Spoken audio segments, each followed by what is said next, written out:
Hello guys, good evening. Alam naman natin December 25 or yung Christmas is already just right out of the corner. But ang haba nun.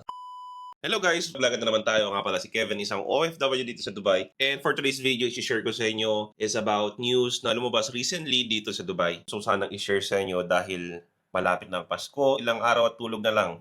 Ganon din ang New Year, napakalapit na. Siguro iba sa inyo naghahanda na, nagpe-prepare na, and nakaready na siguro yung mga display sa lamesa. And typical sa atin mga Pilipino is hindi nawawala yung mga soft drinks dyan, yung mga juice, yung mga palamig dyan na binibili natin sa grocery. So, syempre, tayo mga Filipino, typical na every occasion, mapa New Year, birthday, kahit anuman handaan yan, kahit saan ka man sa Pilipinas or even abroad, lagi tayong merong soft drink sa lamesa. Or even juice, andyan yung Fanta, Sprite, and other drinks na nabibili natin or yung mga favorite drinks natin dyan na nilalagay natin sa handaan. So alam nyo ba nung way back 2018 sa Pilipinas, nagkaroon tayo ng sugar increase or increase sa VAT sa pag-consume ng mga sugary drinks katulad ng mga soft drinks and other juices. So ito nag-range from 6 to 12 pesos per liter. And up to today's date, kung di ko nagkakamali, umabot tayo ng 20 pesos to 40 pesos increase sa lahat ng mga sugary products.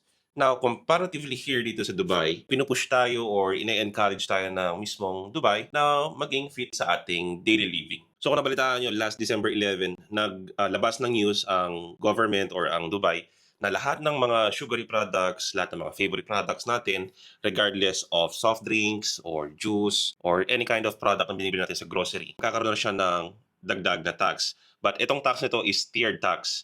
So, ibig sabihin lang naman nito, ang ministry ay ni-encourage tayo na maging healthy sa ating daily living despite of stress, despite of hard work, and yung mga sleepless nights natin. And ako mismo nalulungkot din dahil ako mismo mahilig ako sa laban.